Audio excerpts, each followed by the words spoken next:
Hello, and welcome to The Staffing Show, the only podcast that delivers tools, tips, and tactics from the staffing and recruiting industry's top executives and thought leaders. Today's podcast is brought to you by Staffing Referrals. At Staffing Referrals, we understand the challenges your agency faces every day. From finding high-quality candidates and clients to automating your recruitment process, our platform is designed to help you grow your agency faster. Imagine a world where your agency can automatically build your talent community, improve your recruiters' productivity, and automate manual processes, all the while improving the candidate experience. But don't just take our word for it. Here's what a few satisfied customers have to say. Our referral program boomed after partnering with Staffing Referrals. The technology allows us the tracking, communication, and reporting our traditional referral program desperately needed to unify and expand. Can't imagine our business without it. Are you ready to transform your staffing agency? Let's reduce your dependency on job boards, deliver the experience your candidates expect from a modern business, and turn your talent pool into a competitive advantage. Visit staffingreferrals.com and get ready to grow. Hello, everyone. Thank you for joining us for another episode of The Staffing Show. Today, I am super excited to be joined by Brian Hoffmeyer, who is the SVP at Beeline. Brian, thanks for being on today. Super excited about our conversation. To kick things off, could you tell us a little bit about your background and how you got into the staffing industry? Glad to, and really glad to be here, David. Thanks for having me. I'm really looking forward to our conversation. I came at this industry like I think a lot of people did, kind of by accident. The story I always tell is when I was a little kid, this isn't what I imagined myself doing for the vast majority of our career. And I think that applies to a lot of us. And I actually posted recently on LinkedIn, there's this origin story, like meme or, hashtag, I should say, going around LinkedIn where people post how they got to where they are. And, when I was a little kid, I actually wanted to be an architect. And the defining feature of my houses was that they had a water slide going through them. Which, I support that. I actually still really good idea, especially on a hot Colorado day like we're having today. I came at the staffing industry, specifically the VMS industry, kind of by accident about 20 years ago. Was looking for my next step. I was a product manager at the time for a software company that managed IRA and trusts, and saw a job at then IQ Navigator as a product manager and applied for that job. And kind of the rest is history, and have been with the IQ Navigator, now Beeline organization, for 20 years, which again was not what I was expecting, but it's come to really define my career and define a lot of who I am as a person. And I've developed this, what I call an unlikely passion for the importance of what we broadly do in contingent labor, for the importance of helping companies manage this increasingly critical part of the workforce better. And so doing help all of the personas that are involved in it. And I think that's one of the really interesting things about contingent labor is you get all these different personas. You get the buyer of contingent labor, the staffing supplier, the worker themselves, and the technology and the services, MSPs, VMSs that underpin it all. And it makes the world really fascinating. And I've been very lucky in my career at Beeline, now again, approaching 20 years, to have done a bunch of different jobs that have increased my experience and helped me on my career path. And so even though I've been with the same company for 20 years, I feel like I've had, I don't even know how I count, 10 or 11 different jobs during that time. That's amazing. And tell us a little bit about who is Beeline, where you guys what do you guys do? And then where are you at from like a size and growth perspective as well, if you're open to sharing that. Yeah, glad to. Beeline is, what is typically known as a vendor management system, or VMS. Frankly, it's not a term that we love because it doesn't fully describe what we do. Yes, we help clients manage their vendors. But one, we get confused with a lot of other VMSs. If you Google VMS, it's not going to be the first thing that comes up. Virtual machines might be, which is kind of annoying. But it's the name we're stuck with. We tried to change what we were called a couple of years ago, and we will tend to call ourselves an extended workforce platform. That tends to fit, but we still answer to VMS. But effectively, we have a variety of tools. We have multiple VMSs we sell now in the market that are all designed to manage the end-to-end process for all types of non-employee labor, whether it's contingent workers of all types, again ranging from people working in a warehouse packing orders to very high-end IT workers, as well as statement of work, independent contractors, all of these different terms. The Beeline tool can manage all of those processes. We're a software only company. We provide no services. So we're really managing that process. Our typical client has always been the buyer of contingent labor, the company who is engaging with staffing suppliers to find labor, though that's something that's changing as our product strategy shifts. And we'll be talking about that more today. And so, who are some examples of your guys' customers? Yeah, sorry. Yeah. Are there verticals you specialize in or size of business? Just from a size perspective, we've got about 400 plus clients. Big portion of our clients are kind of names that you would know, companies in the Global 2000 who are spending historically 25 million or more on contingent labor on an annual basis, all the way up into the billions. We do have a new product that's focused on the middle market, and that's going to focus on smaller, true mid-market companies. But our clients are large organizations. I probably shouldn't name a lot of them, but yeah, understood. Most of them are brand names that the folks on this would recognize. We process about 65 billion in annual labor through Beeline, and we really hit on almost every major vertical.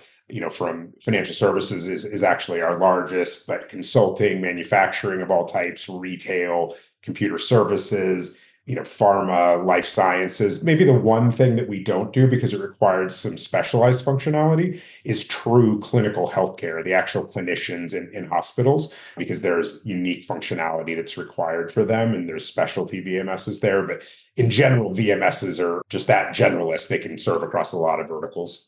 And I mean, you just said you're a generalist. So now I'm going to ask the next part. What makes you guys different?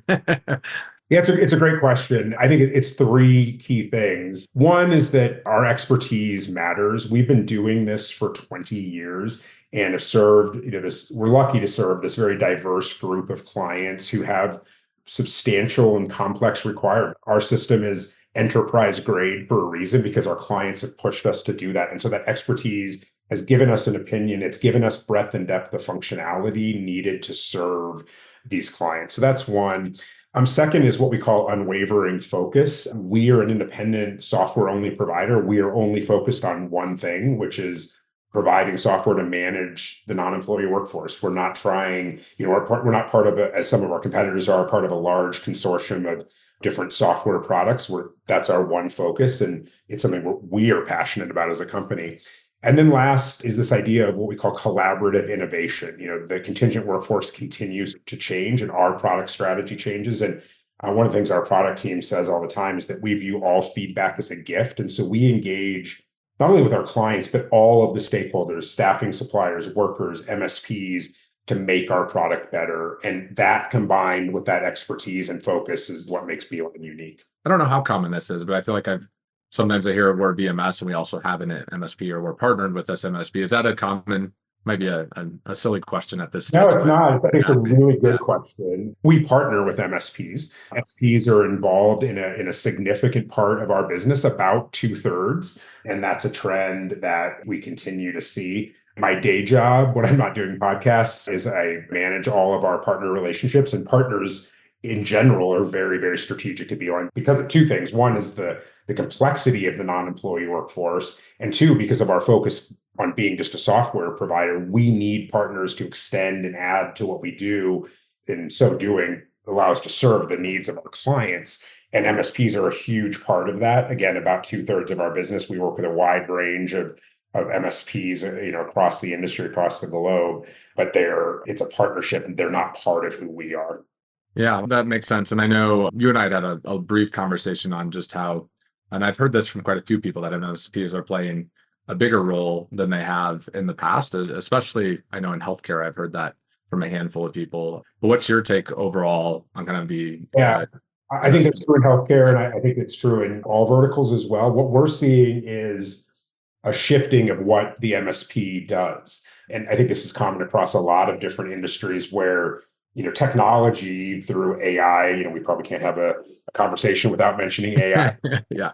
Advances in automation and things like that are replacing activities that humans used to do manually. And as a result, I think one of the fascinating things about humans throughout history is when automation happens, humans evolve and do things that they didn't previously, and believe that's going to happen, in this AI revolution. And we're certainly seeing with our MSP partners where they're shifting from managing processes to providing strategic advice, consulting on how work should get done on a tactical day-to-day basis, but also on a strategic basis. And, again, buzzwords, but things like total talent management. And when a company is growing and they've got these goals that they're needing to achieve, the MSP is helping guide them. How does that impact their talent strategy? And it's been one of the things that's been, I think, pretty interesting over the last few years, not just seeing the MSPs evolve, but seeing increased HR and talent acquisition involvement in the contingent workforce.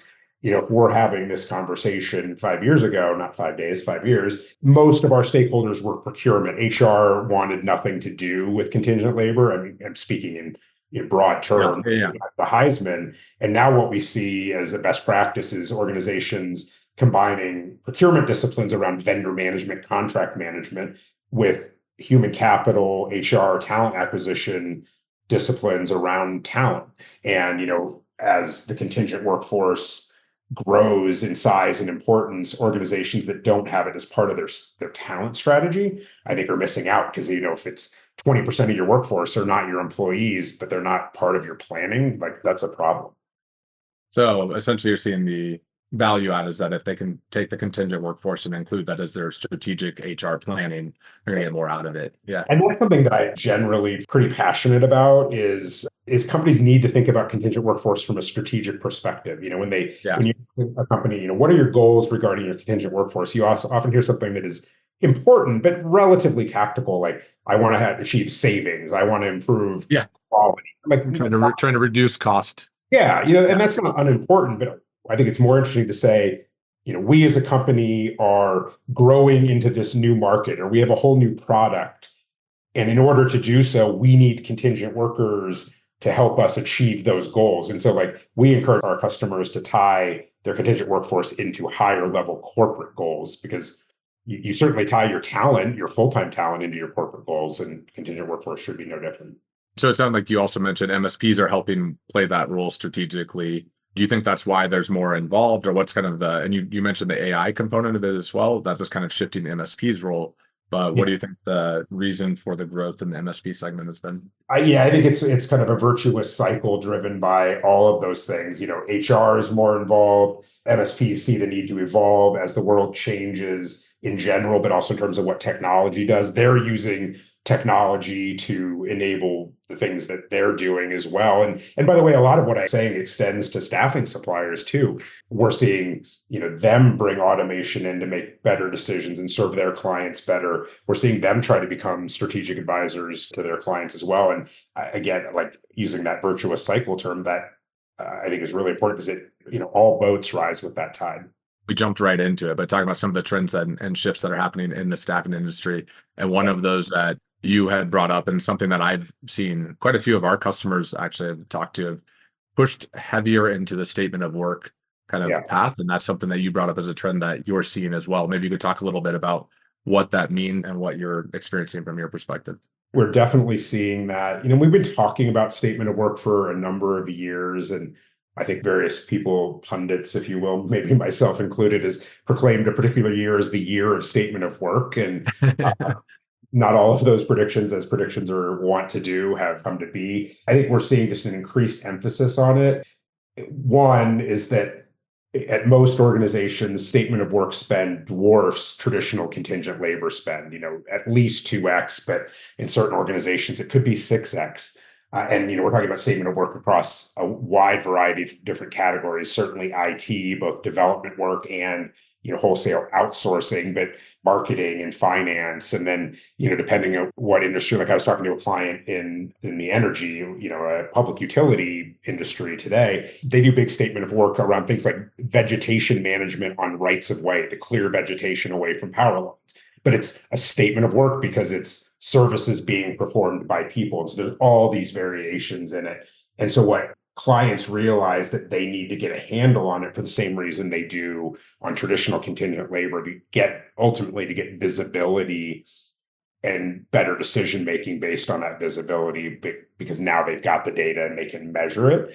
I think from a staffing supplier perspective, they realize it's an opportunity to provide services that aren't as commoditized. If you're just competing your project manager against somebody else's project manager, it's hard to differentiate. But if you can show a company that you can deliver an outsourced service better, faster, cheaper through a methodology you've developed, I think it sets you apart from your competition. And so both sides are pushing at this to cause it to grow. And then the other thing we often see is that when a VMS and an MSP, if there's one involved, comes in and puts controls around certain parts of the process, it's that classic squeezing of the balloon that it's going to pop out somewhere else. And all of a sudden statement of work spend goes up. Well, then you have to really look at it and say, are these truly statements of work that are being created, or is it contingent that's now hiding? And our clients look to us to help them get control over all of that. Yeah, and so it sounds like from the staffing agency perspective, one of the benefits is differentiated services. Obviously, if you're solving the problem from a more meaningful perspective, you actually own the outcomes. I always think about that, though. It has to be a challenge from going, hey, our problem that we're solving is getting you the person to solve the problem versus we now own the problem. It feels like a very different approach to work. What are some of the challenges that you hear about from agencies going down that path? I mean, I think some of it is at times they're trying just to wrap contingent where they're not truly taking on responsibility in an SOW wrapper and still trying to do it on a time and materials basis. And to me, if it's a statement of work, the trade-off between the buyer and the supplier is the shifting of that risk. Yep. And so it's an opportunity to make more money, but it's also, you've got to have the right processes, the people in place, the infrastructure. If somebody is outsourcing development to you, you sure as hell better understand what you're being asked to develop and what are the resources you need to do that in a way that's going to tie into what that company is trying to achieve from a business perspective. I had not heard of it being the year of statement of work. Actually, more people in the finance and accounting segment this year that have had a lot of success shifting into that kind of approach to contingent labor and also to more of a strategic solution-oriented partnership. What are some of the other trends that, from your perspective, where you said talking to all of the suppliers that you guys work with and what are some of the other things you see going on? I think in general across our client base, and as I mentioned, we've got a significant amount of spend running through our system.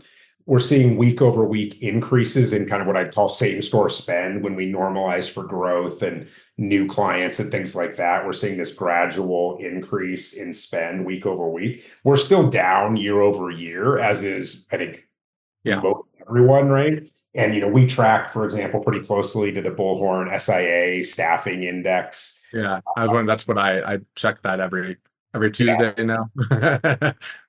So we're not back to where we were in 2023, but the increase seems to be steepening in its trajectory, which is a good thing. Because when it first started, I would call it imperceptible to the human eye in terms of right. You can now see it, but we still have about half of our clients are spending more and half of our clients are spending less. But we think we'll continue to see a recovery. It will be interesting to see, the impact of, socioeconomic things, the political climate. Though I was talking to an MSP partner and they did an analysis, and over the last 12 years, they've seen no impact based on kind of the party that is in office on contingent labor spend. There's no correlation that they can find, which kind of surprised me, but I thought was interesting. So I think we'll continue to go up. One of the things you and I were talking about, though, is that there's this kind of COVID hangover where, spending across so many verticals, especially healthcare, skyrocketed during COVID, and that reset the baseline probably artificially high.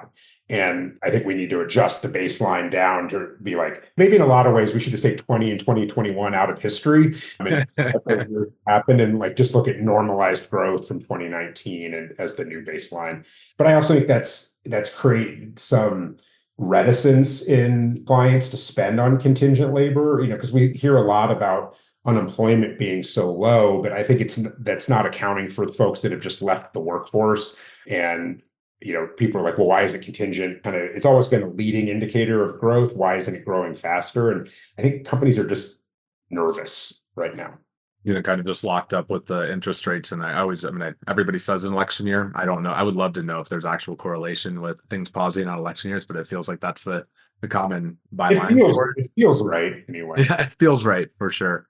So I think the other thing I would say is that, we saw so many large, tech firms have massive layoffs, in technology. And a lot of those permanent people, I think, got jobs very quickly, but they got jobs at smaller firms. And I think, especially really small firms tend to use less contract labor. And so I state that because so much of contingent labor has historically been in technology and IT. So there's some correction going on there, I think. Yeah, it's definitely been interesting times. I feel like talking to people outside of staffing, like the economy is doing amazing.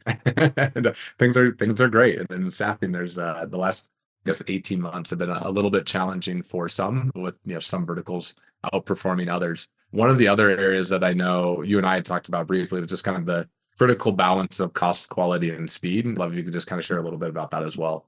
Yeah, I love this topic because, kind of to the point of savings being tactical. I think it is. I'm not, again, discounting the importance of saving money, but like if you save $5 an hour on a person and they're not good at their job and they take twice as long to do it, you haven't really saved money. Yeah. And so I think it's smart for everybody in the industry. Staffing suppliers should be talking about this. We have tools that give clients, different levers they can pull where we show that intersection of cost, quality, and speed. And so, if you spend $5 less, quality may go down, or it takes 2 weeks longer to find the person. Well, okay, that's fine. Or you can say, you know what, this is a critical project to my business. I'm going to spend $10 more an hour, and I find the person in 5 days, and they can get working. And so having that kind of visibility is really important. I think ultimately that's what our clients really care about. And how are you seeing clients measure that? Are they able to do that through, and this again might be a question that others know, but is that something that you can see and track within the VMS? What are ways Yeah, kind of not shift only towards can we that? see and track it in terms of analytics looking backwards, what we're trying to do is use tools to help create a better requisition from the onset that creates a better outcome for everybody. So we say to a hiring manager, hey, David, it looks like you're hiring a project manager again. You did this last year. And when you did that, you added these additional job skills to the base requisition, to the base job description, because that's what you mean by project manager. So let's do that again so you get a better outcome. Or another example of that would be like you're in Denver, but if you hired somebody in Des Moines, Iowa, I always use Des Moines for some reason. I have no ties. You could save $10 an hour and find this person quicker. So maybe you should expand the scope, the geographic scope you're looking at. And so it's trying to provide those tools to create better outcomes from the start versus just analyzing in a rearview mirror. That's great. Are you guys looking at, and this is something that's near and dear to me and something that I've been digging into more, is looking at, we're calling it candidate lifetime value, same concept as customer lifetime value, but looking at from a perspective of a candidate, and then simply just where were they sourced? Was this a source from Indeed? Was it from Vivian? Was it from a referral? And Yeah. we're seeing fairly significant differences on where you found the person in terms of how. Now, that's not going to necessarily mean quality, but time on contract does probably hopefully correlate with quality. Yeah, I'd probably look at that a little differently, but I think it's the other side of the same coin is things like, reusing the same person, right? Yeah. When somebody's come into your business and they spend the first 2 weeks getting on board and understanding your development environment, well, why not redeploy that person Exactly. rather than find somebody all new? And so I think, we again try to provide tools to help drive redeployment, but I think it's, MSPs should help do more of this. Staffing suppliers should be, suggesting that, hey, David's coming up on 2 weeks to go in his assignment. He's done a great job. Let's find another job for him. And that's beneficial to everyone. One of the other areas that I know you and I had touched on a little bit is just, you brought this up earlier, is like saying VMS is not always what you guys would necessarily say is the ideal word or terminology, but how have things changed? How's the opinion of VMS changed over the last few years? I think it's become less of a 4-letter word historically, and we still see this a little too much. I was at a conference at the end of March and doing a panel where some of these old adages can, sort of continue to come up where, like the VMS is stopping me from talking to the hiring managers, they're making it so it's hard for me to compete, et cetera. And first and foremost, the VMS is just a software tool. So like if that's happening, it's because somebody else has put in a process using the VMS, whether it's, an MSP, though more and more MSPs don't do this either, or, the client, if they're managing their own program, or even in some cases, the MSP is forced to do something by the client where they limit manager contact. And to me, like, that's an area where the industry continues to need to evolve, be based on, we shouldn't be punishing everybody for the bad behavior of a few 20 years ago kind of thing. The perception of VMS as a blocker has changed. And when we talk to suppliers, we're trying to make their lives easier. And this is where our product strategy has shifted. Historically, Beeline, and I think all VMSs, is really focused on the end buyer as the customer, as the persona. And we looked at ourselves a couple of years ago and said, we need to change this. And so now we're talking a lot about triangles today, but again, you've got the buyer, the staffing supplier, and the worker at three corners of the triangle, and then there's an MSP that sort of overlays or underlays the entire thing. We want all of those users to have great experiences using Beeline. And specifically when it comes to staffing suppliers, we've heard two things when we talk to them. One is they ask, how can you help us win more business? And then once we win that business, how can you help us operate with more automation and efficiency? And we've got products and user experiences that are directly designed to do both of those things. Again, we're a software provider, so we're not in the business of saying to our clients, these are the three suppliers that you should use, but we want to create tools that create that connection. And we have those available now. And then from an automation and efficiency perspective, we're doing a lot around consolidating data, APIs, to make the data flow automatically between our system and external systems, the ATS or what have you, the supplier uses, so that the supplier then concentrates on filling the requisition with the right person rather than manual data entry, which is prone to errors and delays. With that, I know you kind of touched on this a little bit. One of the things I'd heard just over the years being in healthcare staffing was, VMS came in a major way, and it was like, well, it's taking away the human connection, it's taking away my relationship in some instances, which you're saying, it's not necessarily true. But it sounds like there's actually potentially opportunity for VMS to also help you identify new clients. And I know that's an area where staffing firms as a whole right now, it's been the number one challenge for, I haven't seen the most recent SIA Pulse report, but they've been sitting in the spot where finding new clients has been harder than finding new candidates for a while. That's something that, explain how that works and how, what are some of the top agencies doing to actually find new hiring managers and new job orders?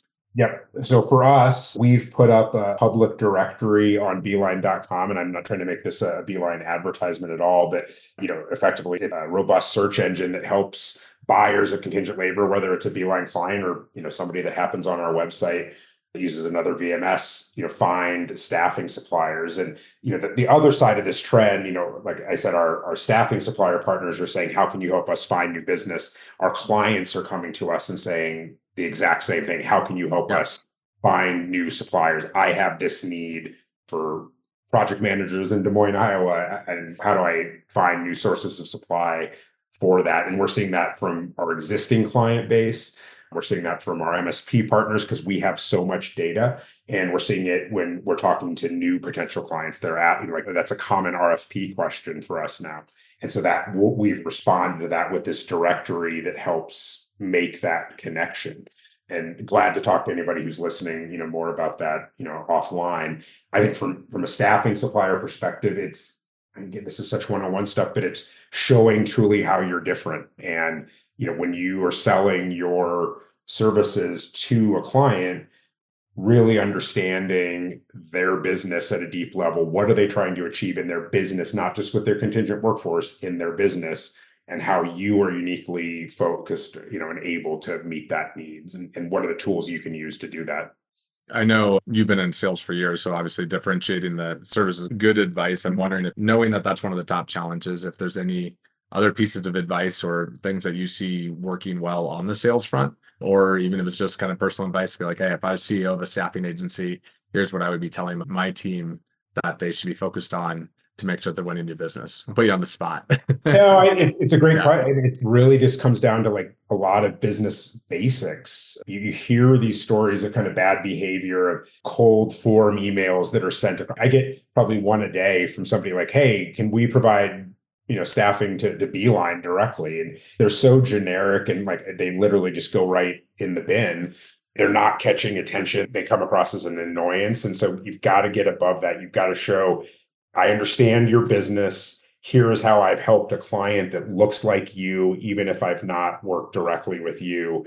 And here's why I'm confident that I can meet your needs. And so that, kind of the more the better. And, use the tools that are available. And like, for example, if there's an MSP involved at the client you're selling to, you better know that because trying to get around them is not going to end well. The client's going to immediately send you to them, and it's going to kind of create a demerit on your report card to start with. So like if there's an MSP, like build the relationship with the MSP to try to get in there. And again, show them how you can not only help them look better, but how you can serve their ultimate end client. So I feel like it's pretty basic stuff, but it probably just bears repeating. Because I think it's worth repeating. And also, I feel like part of the COVID hangover is everybody realizing they have to go back to the basics. I feel like I've heard that from so many executives on this podcast, whether it's on not just the sales front, but on the recruiting side of like, we need to get back to pick up the phone and call. You got to, do the things that got us here before we had the COVID, I guess, not bust, the COVID boom. I mean, despite what we've talked about a lot about technology, like I always say this when people come into Beeline from outside, from some other industry, it's like, yes, we're a technology business, but never forget we're in the people business. And like, that the people connection and relationships is incredibly important. Absolutely. And with that, we're going to go ahead and jump into the speed round of questions. So we got a couple left for you. I love it. Advice do you wish you were given before entering the staffing industry? The advice I would give myself looking back, because I kind of was thrust in without having the right context, and I was, as I said, I started as a product manager. And so I immediately started kind of developing product without understanding the larger context of who all the players were. And so it's like really understanding this very unique ecosystem and what makes it different than any other market. Every business market is unique unto itself, but really understanding the intricacies of all of the players, all the different ways that contingent workforces use, how, buyers, staffing suppliers, workers, and MSPs all work together is incredibly important for somebody that's trying to enter it. I learned all that stuff over a longer period of time than I should have. Jump in and learn quickly so you don't have to do a drip campaign over time on it. In the last 5 years, what new belief, behavior, or habit has most improved your life? Oh boy. My wife is an executive coach and leadership development person. She works in the industry, and she's the most, her innate ability to understand people and conflict and and so one of the things she's taught me is this concept of both and really, looking at two things can be true, things that seem diametrically opposed. These dichotomies exist, and trying to look at things from both perspectives is super important. In our relationship, we have this like sort of like code word where if I've had a rough day or whatever, and I just need to complain about something, I need to tell her like, hey, I just need to complain for a second. I don't need you to tell me what I did wrong or how I should be looking at the other person's perspective. Just let me vent. And then I'll probably come around and say, okay, now tell me how else I should be thinking about this. And so I try to like, again, it seems so obvious, but stopping and thinking about that other person's perspective and being mindful about that is really important to me. And what book or books have you given most as a gift or have been most influential to you? And I don't tend to give books as gifts all that much. I love cooking. I have a pig tattooed on my arm. Love. And so this doesn't relate at all to the industry, but like for me, work and life so intertwined, inseparable, that connecting to people through cooking is often how I connect to people at work. And so like I love to share things about cooking with those that I work with. And I tell a story like often when I'm presenting on stage that asks the question, is a taco a sandwich or not? So it's not exactly a book, but it drives connection because everybody tends to love food. Did you say you tell a story that there is a taco? I believe a taco is a sandwich. And I was like, well, we need to hear the story. You can't end on it's very nerdy. There's a theory. Let's go. There's something called the unified sandwich theory that 9 boxes ingredient purity and structural purity across the two. So obviously, like no one's going to argue that a piece of meat and a piece of cheese between bread is a sandwich. So that's top left, like that's a sandwich. But then bottom right is a Pop-Tart a sandwich, right? Because it's two pieces of starch with something sandwiched in between kind of thing. And so a taco is just a starch folded around a filling. And so you could argue that it's a sandwich. And I happen to love tacos. And actually, just recently, a judge in, I think, Indiana, on some obscure zoning thing about a restaurant, ultimately ruled that tacos were, in fact, sandwiches for the purposes of zoning. So now there's legal precedent to state that. I was just asking ChatGPT, is a taco a sandwich? What is that? Yeah. That's something I have not ever thought about that, and that's great. A great way to finalize things here. Any closing comments for the audience today? No, I mean, just thank you for having me. I think, it's important to me personally that we all work together to elevate this really important industry. So feel free to reach out to me on LinkedIn. Glad to have conversations. If you're at an upcoming conference, glad to talk in person about how we can work together to help each other. That those connections, managing Beeline's partnerships is what gets me up every day. And so doing things to drive those forward is important. So glad to have any further conversations with anybody that listens to this. Awesome. Well, thank you so much for joining, Brian. I really enjoyed the conversation, and have a great day. You as well. Thanks. Thanks for listening to The Staffing Show. Don't forget to sign up for our newsletter at staffinghub.com to never miss an episode. Until next time.